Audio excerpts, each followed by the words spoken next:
क्या क्या आज के इस वीडियो में, जिसमें फ्रेंड्स हम लोग बिहार 7th फेज शिक्षक भर्ती 2023 के लिए आप लोगों का जो जनरल स्टडीज का पूरा एक सेक्शन है उसको हम लोग यहाँ पर में देख रहे हैं। हमने पिछले लेक्चर्स के अंदर में भी काफी सारे क्वेश्चंस को सॉल्व किया हुआ है टीचिंग परीक्षा के ऊपर में, आप लोग जाके देख सकते हो फ्रेंड्स। या फिर आप लोग जीएस बाय दानिश सर भी अगर आप सर्च करोगे, या Bihar G K by Danish sir, या general studies by Danish sir search करोगे तो भी आपको आराम से मिल जाएगा। टीचिंग परीक्षा के चैनल के ऊपर में भी काफी सारे वीडियोस आप लोगों को मिल जाएंगे, जिसके थ्रू आप लोग बहुत अच्छे से जो है अपने रिवीजन कर सकते हो, अपनी पढ़ाई कर सकते हो। तो फ्रेंड्स यहाँ पर में हम लोग आज के सेशन की स्टार्ट करते हैं।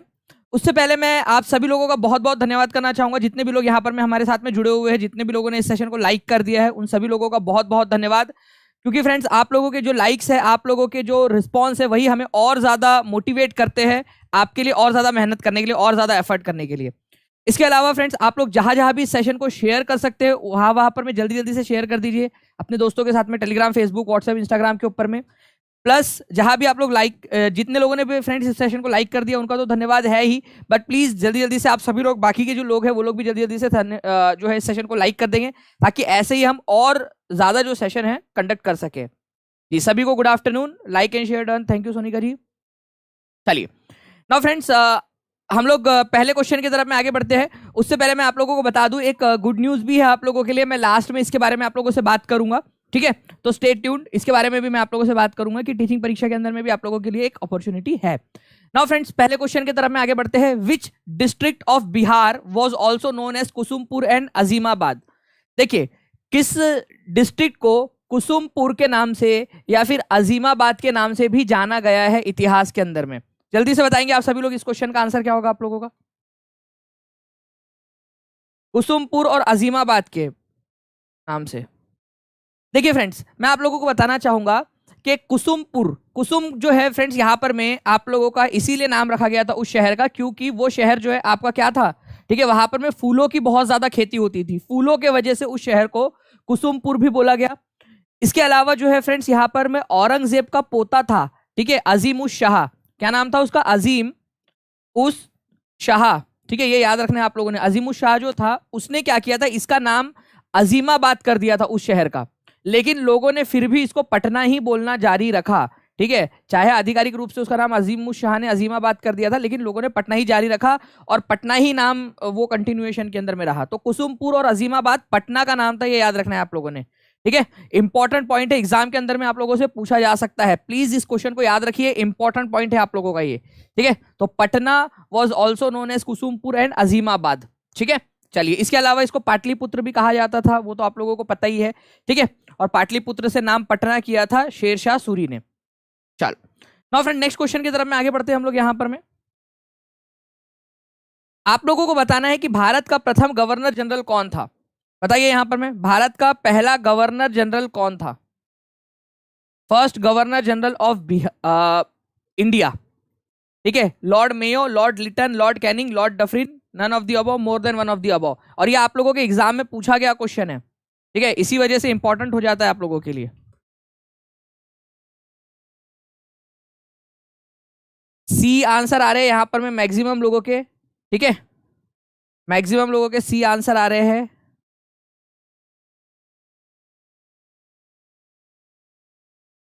ठीक है, चलिए बहुत बढ़िया।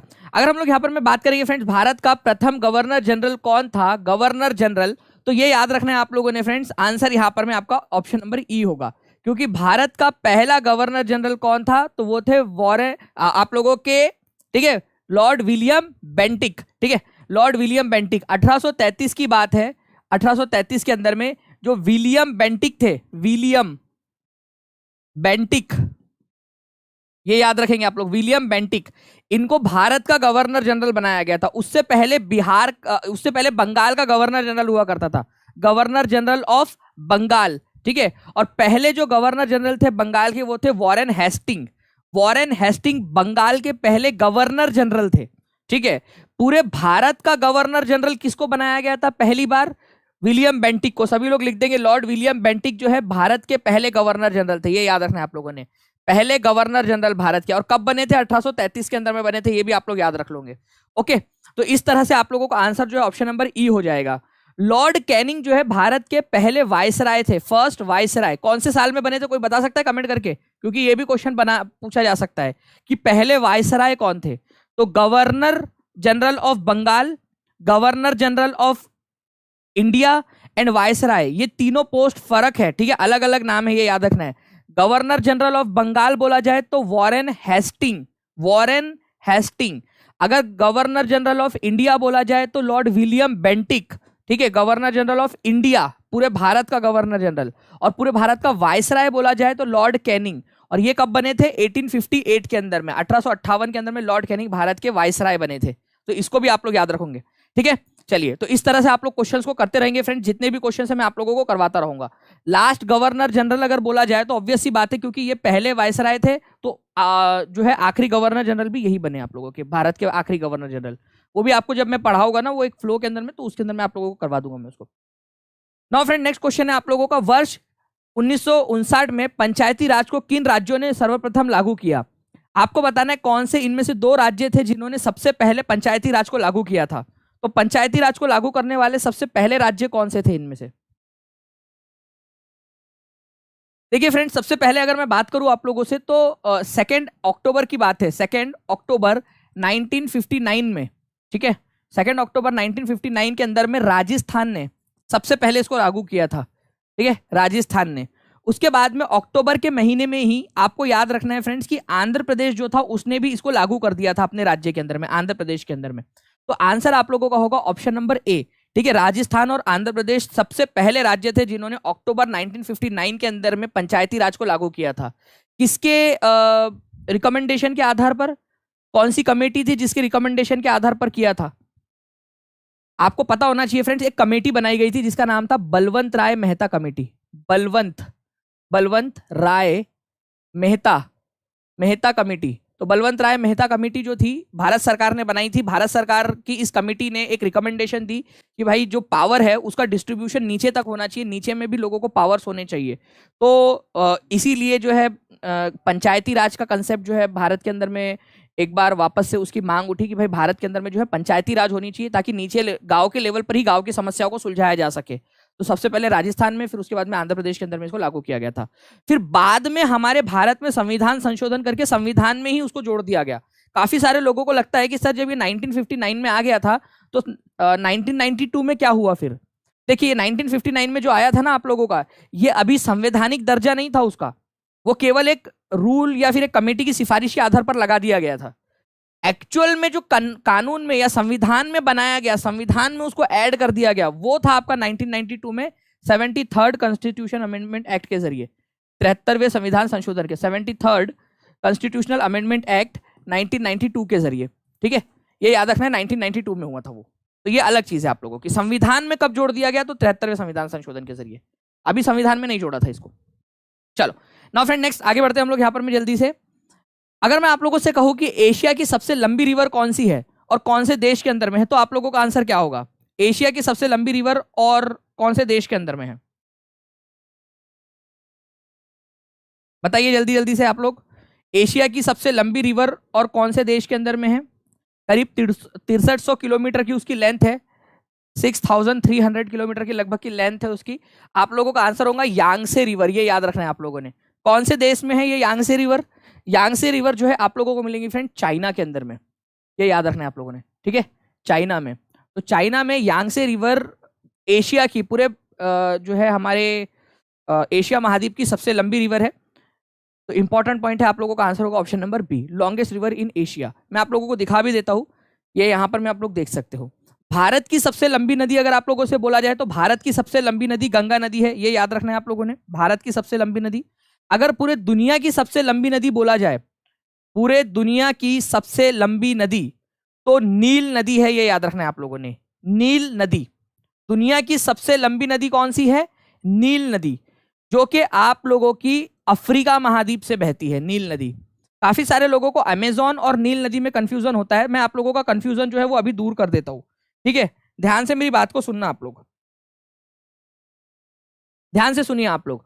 अगर आप लोगों से सबसे लंबी नदी पूछा जाए, सबसे लंबी नदी, तो आप लोगों का आंसर होगा नील नदी, ठीक है, नील नदी। लेकिन अगर आपसे सबसे बड़ी नदी पूछा जाए, सबसे बड़ी नदी, तो सबसे बड़ी आप लोगों का आंसर होगा अमेजोन नदी, अमेजन नदी, ठीक है। ये याद रखेंगे आप लोग। बड़ी और लंबी में क्या फर्क होता है? लंबी का मतलब होता है लेंथ में कौन सी लंबी है, और बड़ी का मतलब होता है कौन सबसे ज्यादा पानी लेकर जाती है। तो सबसे ज्यादा पानी लेकर जाती कौन सी है, ठीक है, सबसे ज्यादा पानी लेकर जाती है अमेजोन नदी। और सबसे लंबी कौन है, जो लेंथ में सबसे लंबी है, तो वो है नील नदी। अमेजोन नदी दक्षिणी अमेरिका महाद्वीप में है और नील नदी अफ्रीका महाद्वीप के अंदर में। तो दोनों में फर्क है, प्लीज इसको याद रखना। लॉन्गेस्ट बोले तो नील, लार्जेस्ट बोले तो अमेजोन, ठीक है, इंपॉर्टेंट पॉइंट आप लोगों का। नाउ फ्रेंड्स, तो हमारे एशिया की सबसे लंबी नदी यांगसे रिवर है, ये याद रखना है आप लोगों ने। नेक्स्ट क्वेश्चन की तरफ में आगे बढ़ते हैं फ्रेंड्स। देखिए बीपीएससी 2017 का क्वेश्चन है आप लोगों का, आप लोगों को याद रखना है इस क्वेश्चन का आंसर, क्योंकि ये काफी सारे बच्चों को मैंने देखा है बार बार कंफ्यूज होते हैं। जो बच्चा रिवाइज नहीं करता वो कंफ्यूज रहता है एग्जाम के अंदर में, फिर वहां पर में सही आंसर लगाता है, फिर बाद में काट के फिर दूसरा वाला लगा के आता है, ऐसा भी करते हैं काफी सारे बच्चे। तो देखिए फ्रेंड्स, अखिल भारतीय किसान कांग्रेस का गठन कब किया गया था, ठीक है, अखिल भारतीय किसान कांग्रेस। तो अखिल भारतीय किसान कांग्रेस का गठन कब किया गया था, जल्दी जल्दी से आंसर करेंगे आप सभी लोग।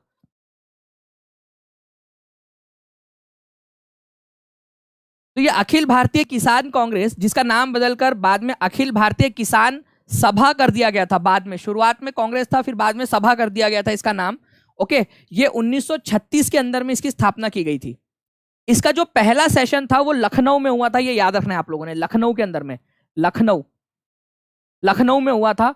और स्वामी सहजानंद, ठीक है, इसके पहले अध्यक्ष थे। स्वामी सहजानंद बिहार से थे और बिहार के स्वामी सहजानंद इसके पहले अध्यक्ष थे, ये भी याद रखना है आप लोगों ने। तो स्वामी सहजानंद सरस्वती जो है इसके पहले अध्यक्ष थे। 1936 में लखनऊ में सेशन हुआ था। पहले इसका नाम अखिल भारतीय किसान कांग्रेस रखा गया था, फिर बाद में इसका नाम बदलकर अखिल भारतीय किसान सभा कर दिया गया। ये भी याद रखेंगे आप सभी लोग, इंपॉर्टेंट वाला पॉइंट है आपका। ओके, और आप देख सकते हो बिहार प्री के अंदर में ऑलरेडी आ चुका है, मतलब बीपीएससी के डेटाबेस के अंदर में क्वेश्चन है ये आप लोगों का। चलिए, जितने भी लोग देख रहे हैं फ्रेंड, जल्दी जल्दी से सेशन को लाइक भी कर देंगे, ताकि ऐसे ही और मैं आप लोगों के लिए क्वेश्चन जो है वो लेकर आता रहूं और आप लोगों को रिवाइज करवाता रहूं एनर्जी के साथ में। नाउ, कालाहारी मरुस्थल किस महाद्वीप का हिस्सा है। कालाहारी बहुत ही इंपॉर्टेंट है आपका, कालाहारी मरुस्थल, कालाहारी डेजर्ट, ठीक है, कालाहारी मरुस्थल। बताइए कालाहारी मरुस्थल कौन से वाले महाद्वीप का पार्ट है, कौन से वाले कंटिनेंट में आपको मिलेगा कालाहारी। इसके अलावा जो है आप लोगों का फ्रेंड्स नामीब, एक नामीब डेजर्ट भी है, बहुत न्यूज में था ये नामीब डेजर्ट, ये भी बताना है कहां पर में आप लोगों का, नामीब डेजर्ट, ठीक है। तो कालाहारी हो जाए या नामीब डेजर्ट हो जाए, ये अफ्रीका महाद्वीप के अंदर में मिलेंगे आपको, और अफ्रीका में भी दक्षिणी पार्ट के अंदर में, साउथ वाले पार्ट के अंदर में मिलेंगे आपको, अफ्रीका के साउथ पार्ट के अंदर में, सदर्न पार्ट के अंदर में, ठीक है। मैं आप लोगों को दिखाने की कोशिश करता हूं यहाँ पर मैं मैप के थ्रू। यहां आप लोग देखिए फ्रेंड्स, ये है अफ्रीका महाद्वीप, ठीक है, अफ्रीका महाद्वीप। यहां पर मैं आप लोगों को मिलेगा कालाहारी डेजर्ट, कालाहारी बहुत बार एग्जाम में आया हुआ क्वेश्चन है, कालाहारी डेजर्ट। और उसी के बाजू में है नामीब डेजर्ट, क्योंकि आजकल नामीब भी पूछ रहे हैं आप लोगों से, क्योंकि नामीबिया नाम का एक देश बहुत ज्यादा न्यूज में था। बता सकते हैं क्यों न्यूज में था नामीबिया? वहां से कुछ लाए गए थे हमारे भारत के अंदर में, क्या लाए गए थे नामीबिया से? तो नामीबिया ने जो है फ्रेंड्स हमें चीते गिफ्ट किए थे। आप लोगों को पता होगा कि चीते हम लोगों को भारत मतलब टाइगर नहीं दिया था, चीता दिया था, ठीक है। तो चीते जो है फ्रेंड्स उन्होंने दिए थे नामीबिया ने, अफ्रीकी चीते हमें दिए थे। तो फ्रेंड्स ये जो नामीबिया है उसी के अंदर में नामीब नाम का डेजर्ट है, ये नामीब डेजर्ट के नाम पर ही उसका नाम नामीबिया पड़ा है। ओके, उसी के बाजू में आप लोगों को यहाँ पर में कालाहारी डेजर्ट मिलेगा अफ्रीका महाद्वीप के अंदर में। अगर आप लोगों से बोला जाए कि दुनिया का सबसे बड़ा रेगिस्तान कौन सा है, तो आप लोग क्या आंसर करोगे? सभी लोग कमेंट में आंसर करेंगे यहाँ पर में, सभी लोग जल्दी जल्दी से कमेंट में सबका आंसर आना चाहिए। देखना चाहता हूं मैं कि अगर आप लोगों से बोला जाए कि दुनिया का सबसे बड़ा रेगिस्तान कौन सा है, तो आपका आंसर क्या होगा? सभी लोगों का आंसर जो है फ्रेंड्स यहाँ पर में आ रहा है सहारा। कुछ लोग यहाँ पर में अलग आंसर कर रहे हैं, लेकिन मैक्सिमम लोगों का आंसर आ रहा है सहारा। जितने भी लोगों ने सहारा आंसर किया उन सभी का आंसर गलत है। दुनिया का सबसे बड़ा रेगिस्तान अंटार्कटिका डेजर्ट है, चाहे वो ठंडा रेगिस्तान हो, ठीक है, ठंडा रेगिस्तान है, लेकिन सबसे बड़ा डेजर्ट अंटार्कटिका है। अगर सबसे बड़ा गर्म डेजर्ट आप लोगों से बोला जाए कि गर्म वाला रेगिस्तान कौन सा है सबसे बड़ा, तो गर्म रेगिस्तान आपका सहारा है सबसे बड़ा, गर्म वाला। तो सबसे लार्जेस्ट हॉट डेजर्ट अगर बोले तो सहारा है, और अगर सबसे बड़ा डेजर्ट बोले तो अंटार्कटिका है। तो पहला प्रेफरेंस, अगर आप लोगों को लार्जेस्ट डेजर्ट बोला है, सबसे बड़ा रेगिस्तान बोला है, तो पहला प्रेफरेंस आपको अंटार्कटिका को लगाना है, ये याद रखना है आप लोगों ने। और ये काफी सारे एग्जाम्स के अंदर में आ चुका है। और अगर अंटार्कटिका ऑप्शन में ना दिया हो तो आप लोग सहारा लगाओगे, अगर अंटार्कटिका ना दिया ऑप्शन में। वैसे आप लोगों के 5 अगर ऑप्शन आ गए एग्जाम में तो आपके पास में तो वो ऑप्शन बचता ही नहीं है, फिर आपको नन ऑफ द अबव लगाना पड़ेगा यहाँ पर में, क्योंकि भाई जो अंतरराष्ट्रीय मान्यता है, ठीक है, पूरी की पूरी जितने भी संस्थाएं हैं जो इसको रेगुलेट करती है सारी की सारी, वो अंटार्कटिका को डेजर्ट मानती है। अंटार्कटिका सबसे बड़ा डेजर्ट है, ये याद रखना है आप लोगों ने, ठीक है। और सबसे बड़ा हॉट डेजर्ट, गर्म रेगिस्तान बोले तब सहारा लगाना है आप लोगों ने। चलिए, तो ये याद रखना है। बाकी और भी बहुत सारे रेगिस्तान और बहुत सारी चीजें आप लोगों को बताने के लिए, अगर आप चाहते हो फ्रेंड्स ऐसे ही पढ़ाता रहो आप लोगों को, तो लाइक एंड शेयर करते रहेंगे आप सभी लोग, चैनल को सब्सक्राइब करेंगे ताकि मुझे पता चलता रहे कि आपको ऐसे ही मुझे और पढ़ाना है आप लोगों को। नाउ फ्रेंड्स, चंपारण सत्याग्रह। चंपारण सत्याग्रह जो है फ्रेंड्स, चंपारण बिहार के अंदर में हुआ था 1917 में। गांधी जी का पहला यह आंदोलन था भारत के अंदर। तो गांधी जी का पहला भारत में आंदोलन चंपारण सत्याग्रह, ये कृषक जो थे, जो किसान थे, उन लोगों के लिए हुआ था। तो किसानों की प्रमुख शिकायत किसके खिलाफ थी? बीपीएससी सांख्यिकी अधिकारी की एग्जाम के अंदर में क्वेश्चन आया था ये आप लोगों का, और ये बिहार की एग्जाम का क्वेश्चन है। मतलब बीपीएससी, भाई सोच लो आप लोग कि कितना बढ़िया तरीके से आप लोगों को वो सारी चीजें करवा रहा हूं जो आपके एग्जाम में पूछी जा सकती है।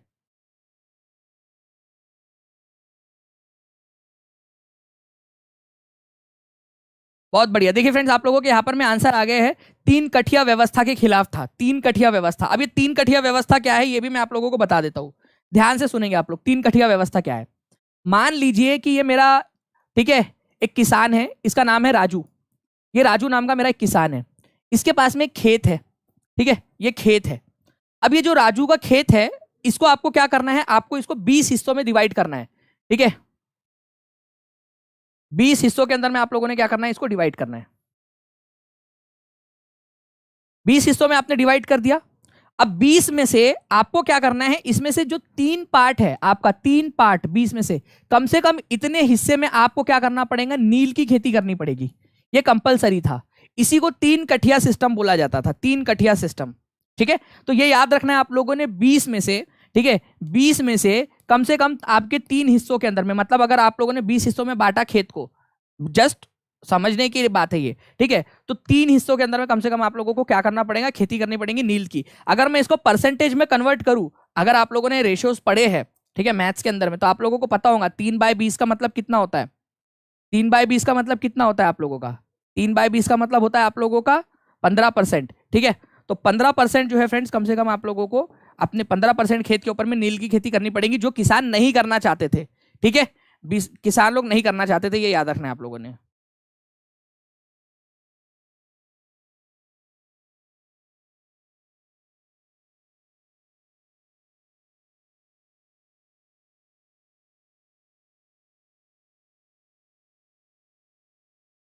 संदीप कुमार जी, अभी जब तक वो आ नहीं जाता तब तक अभी रुक जाइए आराम से, ठीक है। ऑफिशियल नोटिफिकेशन के लिए बहुत जल्द आ जाएगा, वो इसी मंथ के अंदर में आ जाएगा। तो आंसर जो है आप लोगों का जो है फ्रेंड्स, 3 कठिया सिस्टम हो जाएगा। तो 3 कठिया सिस्टम के खिलाफ, तो 3 कठिया व्यवस्था क्या थी ये समझ में आ गया आप लोगों को, ठीक है। 3 कठिया सिस्टम। इजहार अंसारी को आगे बढ़ा देते जल्दी से, जस्ट अ सेकेंड, मैं इनको चैनल से हाइड कर देता हूँ, ठीक है। टीचर को सिखा रहे हो कि कैसे कब कब आगे बढ़ना, कब पीछे रहना। तो 3 कठिया व्यवस्था जो है फ्रेंड्स, ये याद रखना है आप लोगों ने। आपका चंपारण सत्याग्रह के लिए हो जाएगा answer. Who established Ramakrishna Mission? Ramakrishna Mission जो है आप लोगों को बताना है, ठीक है। रामकृष्ण मिशन किसने स्टार्ट किया था? और आप लोग ईयर भी बताओगे मुझे, ईयर कौन सा है आप लोगों का?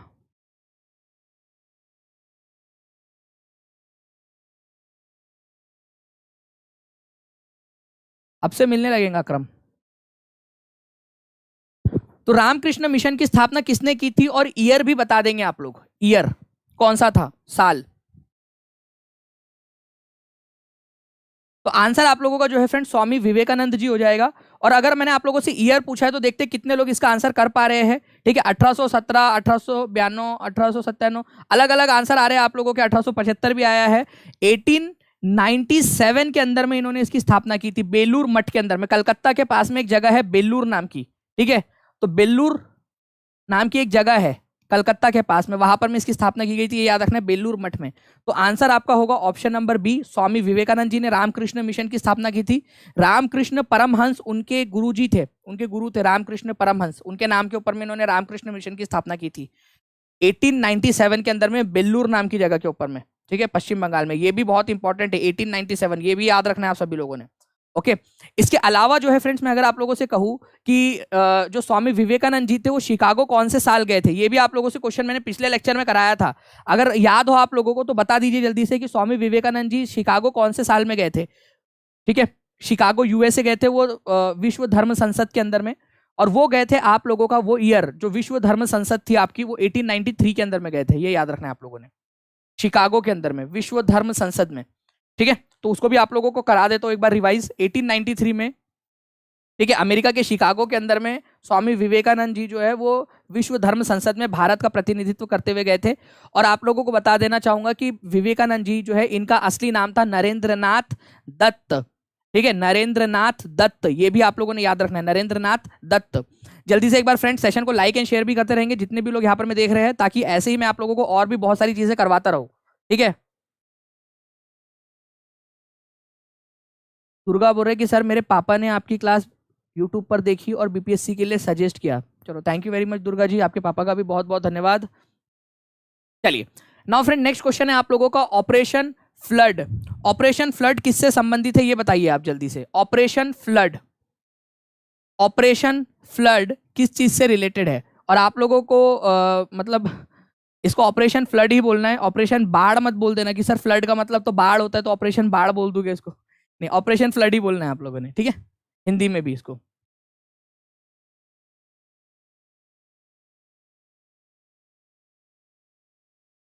क्योंकि वो योजना जो थी ना उसका नाम ही था ऑपरेशन फ्लड। ठीक है, चलिए बहुत बढ़िया फ्रेंड्स, देखिए यहाँ पर मैं मेरे पास में आप लोगों के जो है वो आंसर्स आने स्टार्ट हो गए हैं। ठीक है, 1970 की बात है फ्रेंड्स, 1970 के समय में, ठीक है, एक व्यक्ति थे वर्गीस कुरियन। ठीक है, उनके नेतृत्व के अंदर में मिल्क प्रोडक्शन को लेकर, दुग्ध उत्पादन को लेकर भारत के अंदर में जो है वो योजनाएं शुरू हुई। इसी को आप लोग व्हाइट रिवॉल्यूशन भी बोलते हो, श्वेत क्रांति। ठीक है, तो श्वेत क्रांति के नाम से भी इसको जाना जाता है, श्वेत क्रांति के नाम से भी आप लोग इसको जानते हो। ओके, श्वेत क्रांति। तो फ्रेंड्स मिल्क प्रोडक्शन से रिलेटेड है, मिल्क प्रोडक्शन या फिर दुग्ध उत्पादन से रिलेटेड ऑपरेशन फ्लड, कि भाई दूध की बाढ़ लेकर आनी है, भारत को जो है वो दूध उत्पादन के मामले में बहुत ज्यादा आगे बढ़ाना है। प्लीज इसको आप लोग थोड़ा सा याद रखेंगे। मैं आप लोगों के साथ में जो है एक ये इमेज शेयर कर रहा हूँ, पूरी की पूरी है। यहाँ पर मैंने ये जो पहले दो है इसको थोड़ा सा जूम कर दिया आप लोगों के लिए। तो यहाँ पर मैं याद रखना है आप लोगों ने, श्वेत क्रांति, दूध के क्षेत्र में उत्पादकता को बढ़ाने के लिए किया गया था ऑपरेशन फ्लड नामक योजना प्रारंभ, और इसका श्रेय जो है डॉक्टर वर्गीस कुरियन को जाता है। प्लीज इसको याद रखना आप लोग, वर्गीस कुरियन किस चीज से रिलेटेड है? तो डॉक्टर वर्गीस कुरियन, ठीक है, श्वेत क्रांति से रिलेटेड है, प्लीज इसको आप लोग याद रखेंगे। ठीक है, डॉक्टर वर्गीस कुरियन श्वेत क्रांति से रिलेटेड है। अगर आप लोगों से बात की जाए कि हरित क्रांति किससे रिलेटेड है, तो ये भारत के अंदर में कृषि तकनीक का विकास और कृषि उत्पादन को बढ़ावा देने से रिलेटेड है। और एमएस स्वामीनाथन को जो है भारत के अंदर में हरित क्रांति का जनक माना जाता है। ठीक है, और पूरे दुनिया के अंदर में हरित क्रांति के जनक कौन माने जाते हैं पूरे दुनिया के अंदर में? ठीक है, पूरे दुनिया में हरित क्रांति के जनक, ठीक है, तो पूरे दुनिया के अंदर में हरित क्रांति के जनक माने जाते हैं नॉर्मन, ठीक है, बोरलॉग। तो नॉर्मन बोरलॉग दुनिया के अंदर में, अगर भारत के अंदर में बोला जाए तो एमएस स्वामीनाथन। ठीक है, चलिए, तो ये भी इंपॉर्टेंट है आप लोगों का, प्लीज इसको याद रखेंगे आप सभी लोग।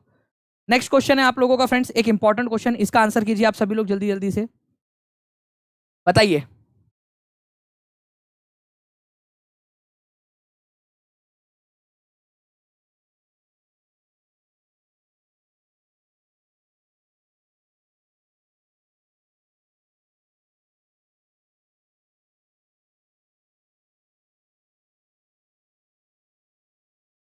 सर भारत के कौन से अधिवेशन में महिलाओं ने भाग लिया था?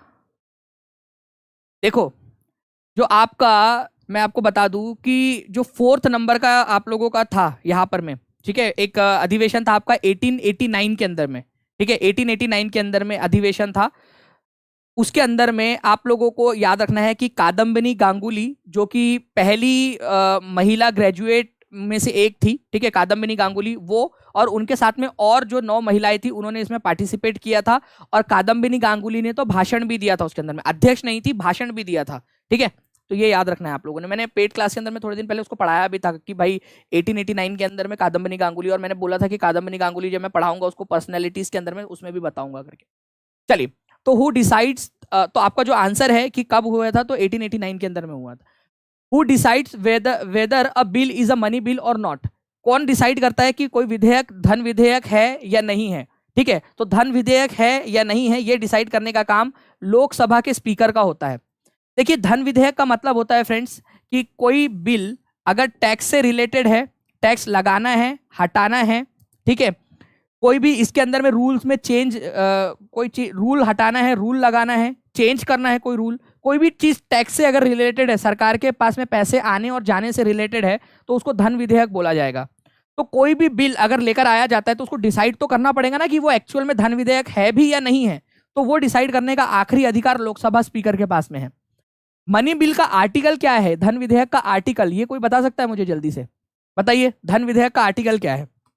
देखिए कितने लोग यहां पर मैं बता पाते। धन विधेयक का आर्टिकल कौन सा है, बताओ। बहुत बढ़िया फ्रेंड, देखिए आप लोगों के यहाँ पर मैं कंटिन्यूअसली आंसर्स भी आने स्टार्ट हो गए आप लोगों के।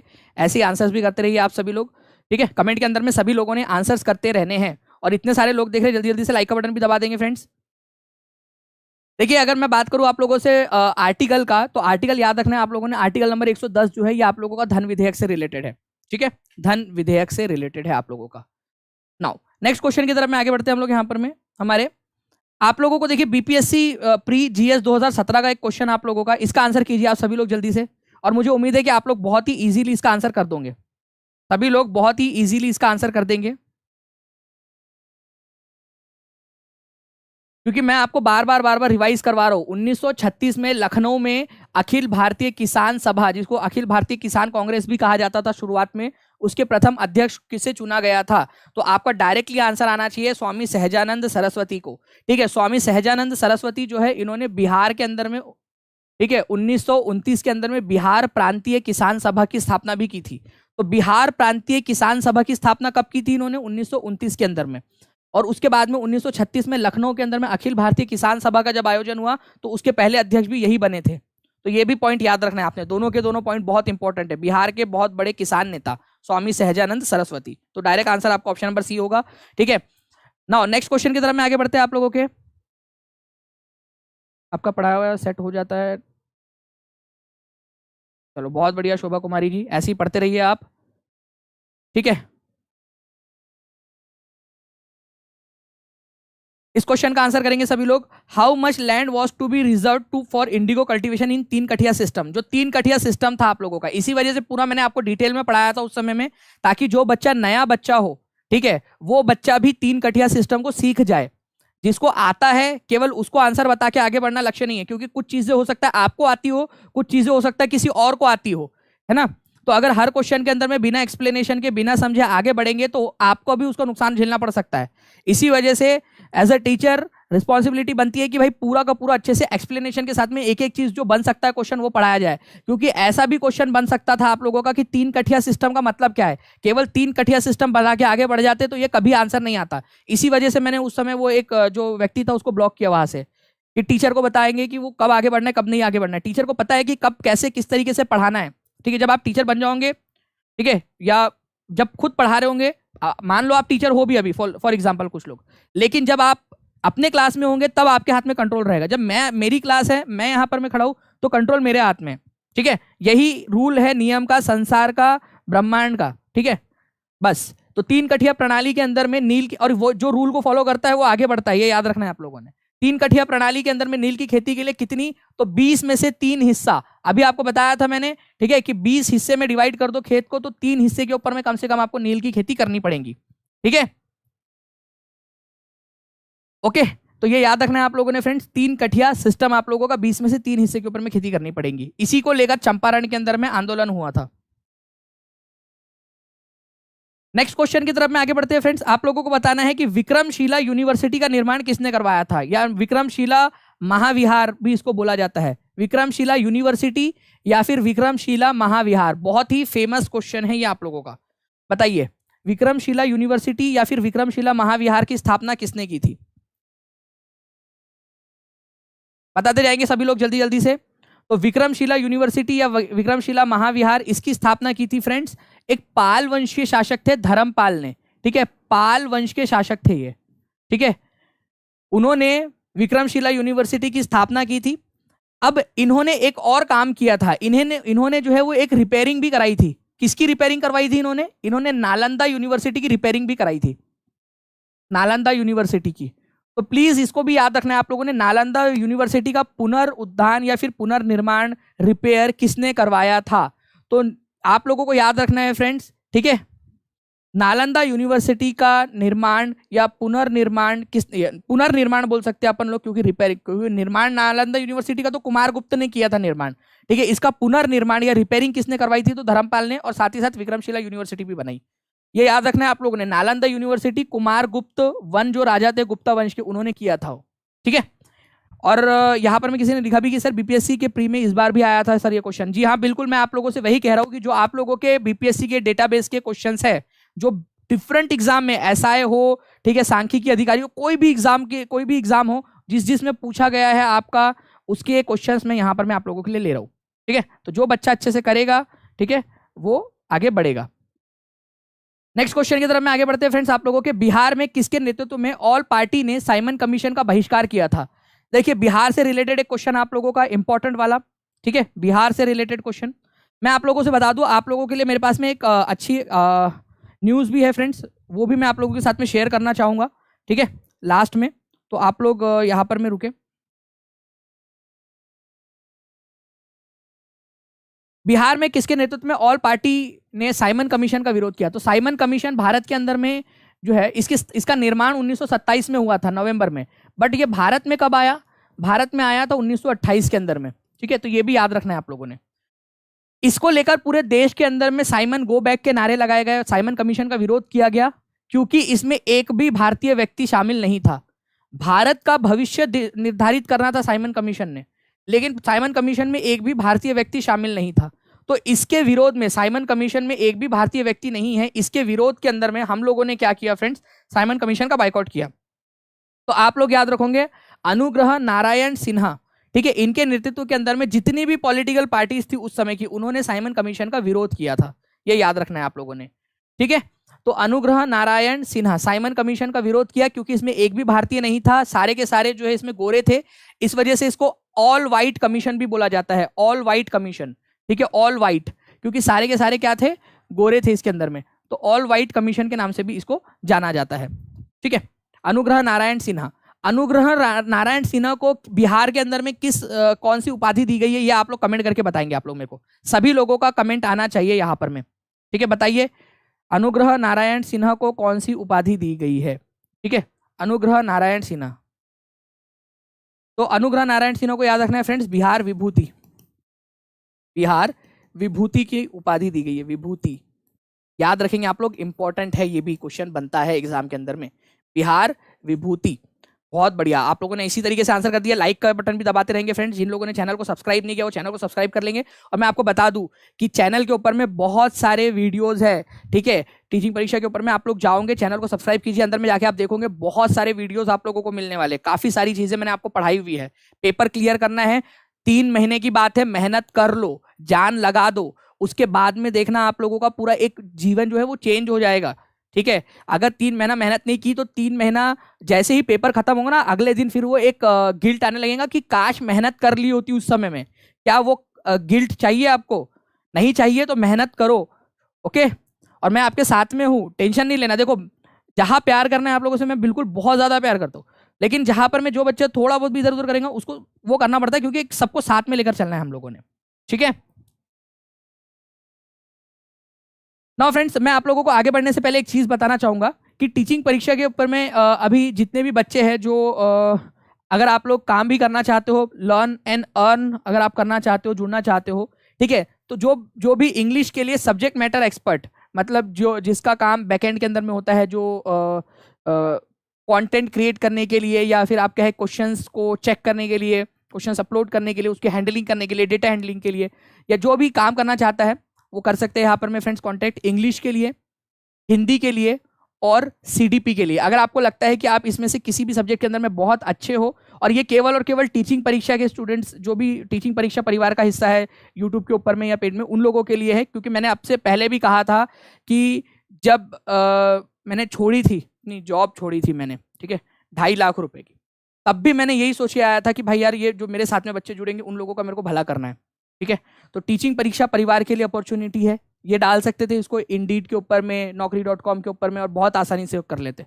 बट आप लोगों के लिए तो जो भी सूटेबल कैंडिडेट्स है हिंदी, इंग्लिश और सीडीपी के एसएमई के रूप में, या फिर मान लीजिए कि पीछे से बैकएंड के अंदर में काम करना चाहते हैं, ठीक है, सीटेट क्वालिफाई होना चाहिए और एमएस ऑफिस का नॉलेज होना चाहिए, मतलब वर्ड, पावर पॉइंट, इसका नॉलेज आप लोगों को होना चाहिए, ठीक है। Quiz creation, content creation, quiz making, data handling, ये आप लोगों का रहेगा। और आप लोग जो है यहाँ पर मैं care@teachingpariksha.com इस वेबसाइट, इस ईमेल आईडी के ऊपर में आप लोग अपना रिज्यूमे या आपका जो भी आप भेजना चाहो वो भेज सकते हो, care@teachingpariksha.com, ठीक है, ठीक है, care@teachingpariksha.com, ठीक है, teachingpariksha.com, ध्यान से लिखना, आप लोगों का यहाँ पर में मिल जाएगा, ठीक है,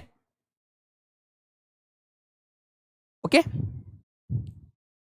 आप लोग भेज सकते हो यहाँ पर में, यहाँ बता दिया आपको कि आप अपना रिज्यूमे यहाँ पर में भेज सकते हो, टीम आपसे कांटेक्ट कर लेंगी बराबर से, ओके।